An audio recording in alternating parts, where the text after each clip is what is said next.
Morning everyone. Study with प्रेक्षा 5483 में आपका स्वागत है। हम कर रहे हैं उड़ान 6th क्लास की उड़ान, न्यू उड़ान है। ठीक है, इसमें जो हमारी पहले की दक्षताएं हैं वो हैं 506 और 509, मतलब 506 और 509।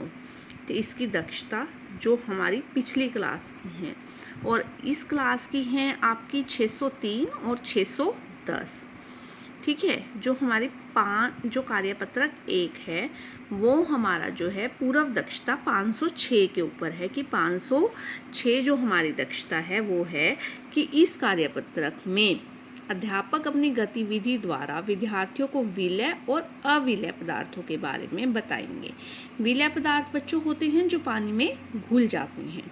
ठीक है, वो विलय, जैसे नमक आपने घर में देखा है कि जब हम नमक को पानी में डालते हैं वो एकदम घुल जाता है। चीनी जो है एकदम पानी में घुल जाती है, नींबू जो है एकदम पानी में घुल जाता है। इसी तरह सिरका जो है वो एकदम पानी में घुल जाएगा।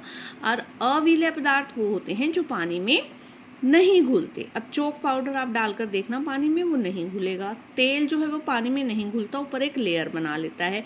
घी जो है वो पानी में नहीं घुलता, ऊपर एक लेयर सी बना लेता है। और बालू मतलब रेत भी पानी में नहीं घुलता। तो हमने छांटने थे घुलने वाले पदार्थ, जो मैंने सर्कल किए हैं, नमक, चीनी, नींबू और सिरका, वो पानी में घुलने वाले पदार्थ हैं। इसके बाद है हमारा कार्यपत्रक 2। कार्यपत्रक 2 उसकी जो दक्षता है वो है 509। 509 ये दक्षता क्या है कि इस कार्यपत्रक में विद्यार्थी गतिविधि द्वारा पारदर्शी, अपारदर्शी और पारभासी वस्तुओं के बारे में अवगत होंगे। पारदर्शी वस्तुएं कौन सी होती हैं? जिनमें से हमें आर पार दिखाई देते हैं, जैसे कांच, वायु आपके सबसे चारों तरफ है और उसमें से हमें आर पार दिखाई भी दे रहा है।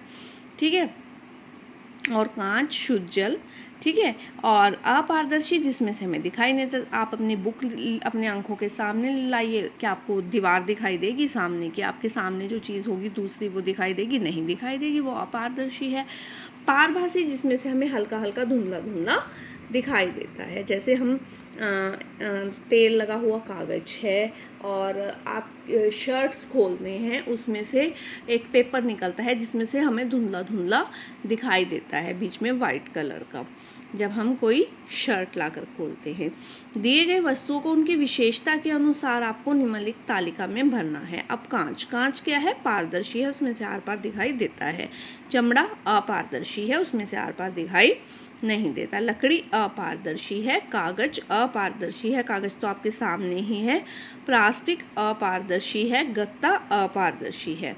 और तेल में भीगा हुआ कागज जो है वो पारभासी है। शुद्ध जल जो है अपारदर्शी, शुद्ध जल जो है वो पारदर्शी है। अशुद्ध जल जो है उसमें से हमें थोड़ा थोड़ा दिखाई देता है, पारभासी है।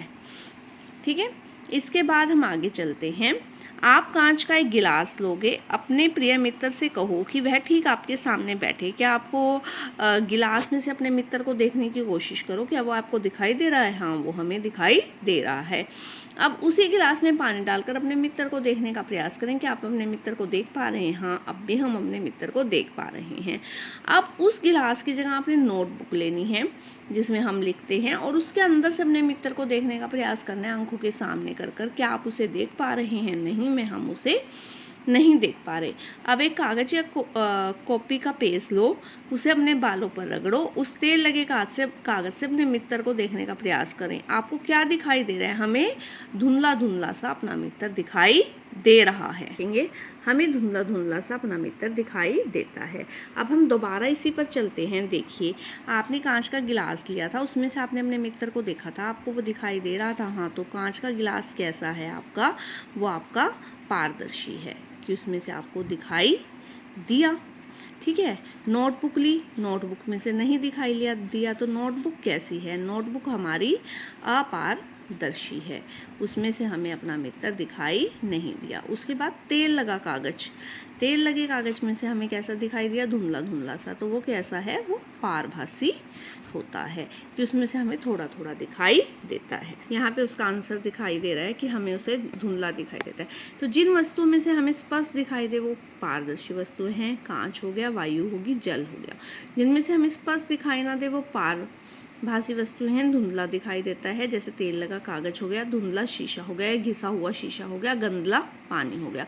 यहाँ पे आप घिसा हुआ शीशा भी लिख सकते हैं, घिसा हुआ शीशा भी आप लिख सकते हैं, धुंधला शीशा भी लिख सकते हैं। ठीक है, दो ऐसी कठोर वस्तुएं जो उपरोक्त सूची में नहीं है, मेज, कुर्सी, डस्टर और चौक। ठीक है, कठोर वस्तुएं आपको लिखनी थी। अगर आपको वीडियो पसंद आई तो आप चैनल को ज़रूर सब्सक्राइब कीजिए, बेल आइकन दबा दीजिए ताकि आगे आने वाली वीडियो की नोटिफिकेशन आ सके। Please like, share and subscribe.